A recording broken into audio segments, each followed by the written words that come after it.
उत्तर प्रदेश में गैर मान्यता प्राप्त मदरसों के सर्वे को लेकर बवाल मचा हुआ है। बात करने के लिए हमारे साथ वरिष्ठ मुस्लिम धर्मगुरु मौलाना खालिद रशीद फिरंगी महली साहब हैं।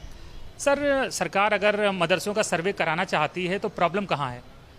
नहीं, प्रॉब्लम कुछ नहीं है। इसमें हम पहले दिन से कह रहे हैं कि किसी को भी पैनिक में मुब्तला होने की ज़रूरत नहीं है और इस सिलसिले में हुकूमत के ज़िम्मेदारों से बातचीत चल रही है, बातचीत हुई भी है। और कल भी जो माइनॉरिटी अफेयर मिनिस्टर हैं दानिश अंसारी साहब, वो आए थे, उनसे भी बातचीत हुई है। उम्मीद है कि इंशाअल्लाह जल्दी ये मसला हल हो जाएगा। और इस सिलसिले में हम लोग का बस यही कहना है कि जो ऑलरेडी मदरसा बोर्ड के तहत हैं उनमें जो कमियां हैं, उनके इंफ्रास्ट्रक्चर में सुधार है, पढ़ाई के स्टैंडर्ड में सुधार है, टीचर्स को टाइम पे सैलरी मिलने का मसला है, ये जो तमाम मसाइल हैं, ये जो 16,500 मदरसे हैं मदरसा बोर्ड के तहत, उनकी पहले हालात को दुरुस्त कर लिया जाए तो ज़्यादा बेहतर है।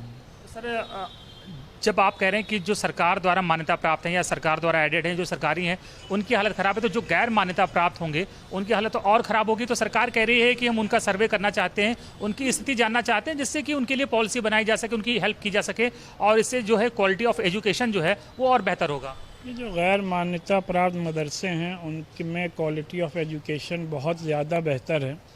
और हम लोग जो ये मदरसे चलाते हैं ये अपने रिसोर्सेज से मुराद ये कि अवामी चंदे से चलाते हैं। आवाम चंदा देती है और उससे मदरसे चलते हैं।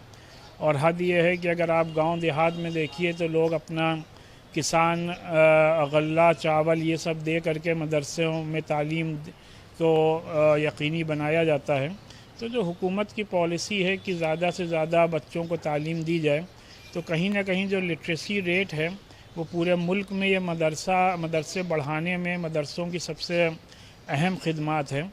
लिहाजा हम लोग इस सिलसिले में हुकूमत से कोई एड नहीं डिमांड कर रहे हैं, बल्कि ऑलरेडी जो एडेड मदरसे हैं उन पर तवज्जो दी जाए। जो प्राइमरी स्कूल्स हैं गवर्नमेंट्स के, उस पर तवज्जो दी जाए तो वो ज़्यादा बेहतर है। और हम लोग यहाँ जो निज़ाम चल रहा है उससे हम लोग पूरी तरीके से मुतमईन हैं।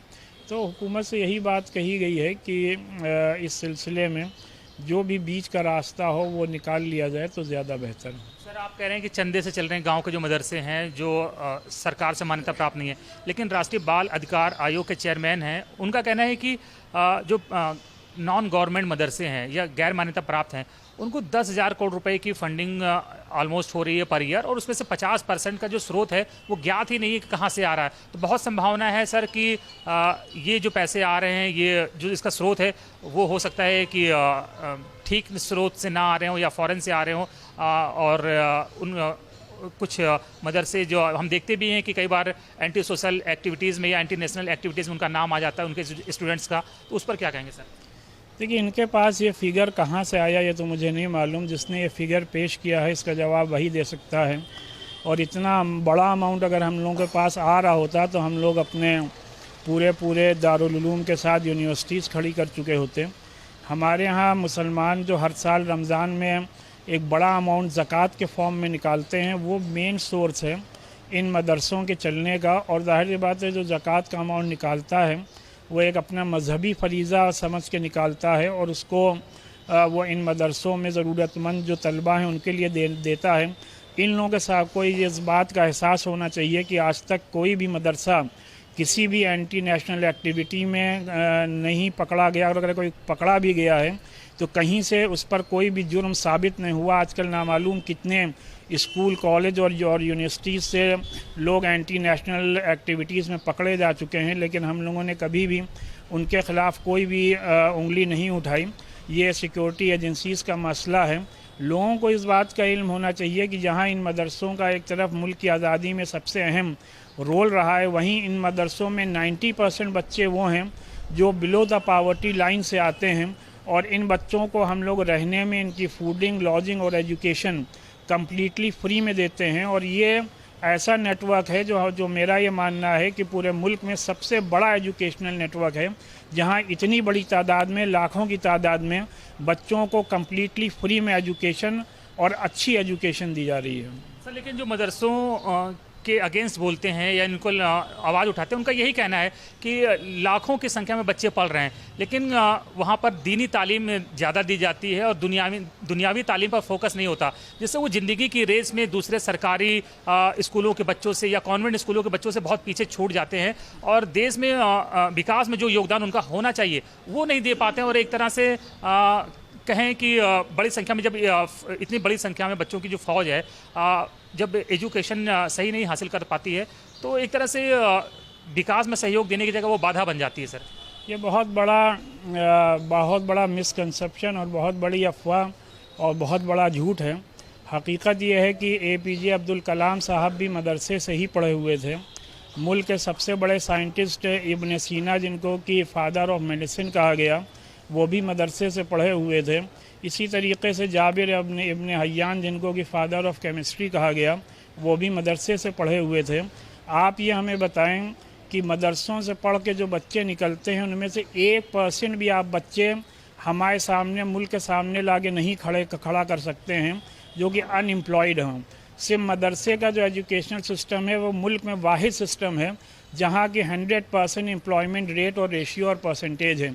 स्कूल, कॉलेजेस और यूनिवर्सिटीज़ से पढ़कर निकले हुए बच्चों का एम्प्लॉयमेंट रेट और रेशियो क्या है वो आप लोग हमसे बेहतर जानते हैं। यूनिवर्सिटी से पढ़ के निकल रहे हैं, उनको नौकरियां नहीं मिल रही हैं, तो क्या ये माना जाए कि स्कूल के यूनिवर्सिटीज़ के सिलेबस को बदल के रख दिया जाए?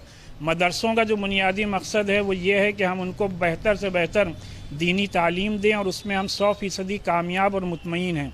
और उसी के साथ साथ इन मदरसों में इंग्लिश और साइंस की बेसिक एजुकेशन दी जाती है जो कि मोर देन इनफ है। दूसरे मज़ाहिब में जो कुरुकुल चलते हैं या दूसरे मज़ाहिब के मानने वालों के जो रिलीजियस स्कूल्स और इंस्टीट्यूशन चलते हैं, वहाँ क्या पढ़ाया जाता है, वहाँ से निकल के बच्चे क्या कर रहे हैं, कभी इस पर सवाल क्यों नहीं उठाया जाता है? ये मुल्क के सामने सबसे बड़ा सवाल होना चाहिए। सर, विरोधी अक्सर ये भी पूछते हैं कि मदरसों से कितने इंजीनियर, डॉक्टर या IAS IPS निकले हैं, वो ये सवाल भी उठाते हैं। हमें बिल्कुल भी मदरसों से इंजीनियर, IAS और IPS ऑफिसर नहीं निकालने हैं। हम ये पूछें कि किस यूनिवर्सिटी से या किस मेडिकल यूनिवर्सिटी से या किस इंजीनियरिंग यूनिवर्सिटी से आपने कोई आलिम या कोई बड़ा पंडित या कोई बड़ा क्रिश्चियन का फादर निकाला है। जाहिर सी बात है उन इंस्टीट्यूशन का मतलब ये है कि मेडिकल कॉलेज से डॉक्टर निकले, इंजीनियरिंग कॉलेज से इंजीनियर निकले। उसी तरीके से मदरसे का मकसद ये है और हमारा जो बेसिक ऑब्जेक्टिव है वो ये है कि हम इन मदरसों से आलिम दीन निकालें, ऐसे इमाम निकालें जो कि मस्जिद में लोगों को सही तौर पर नमाज़ पढ़ाएं, ऐसे आलिम दीन पैदा करें जो सही तौर पर इंसानियत की खिदमत और इंसानों की सही रहनुमाई करें। ये बुनियादी मकसद है मदरसों का। मदरसे का कतई तौर पर यह मकसद नहीं है कि हम अपने मदरसों से इंजीनियर और डॉक्टर और IAS और IPS ऑफिसर पैदा करें। आप सब जानते हैं कि मदरसों में सिर्फ़ और सिर्फ अराउंड 3% बच्चे तालीम हासिल करने जाते हैं। बाकी जो 97% बच्चे हैं, क्या उनकी नौकरी का इंतज़ाम हो गया है? इसका जवाब मिलना चाहिए। एक आखिरी सवाल, आपने कहा कि मदरसों में कोई एंटी सोशल या एंटी नेशनल एक्टिविटीज़ नहीं होती, लेकिन आपने भी देखा मदरसे में सरकार ने आरोपों में घिरे एक मदरसे पर असम में बुलडोजर चल गया। सर, देखिए उसके पीछे क्या हकीकत है और क्या वजूहात हैं वो आपके मीडिया के ज़िम्मेदारों को हमसे ज़्यादा बेहतर मालूम है।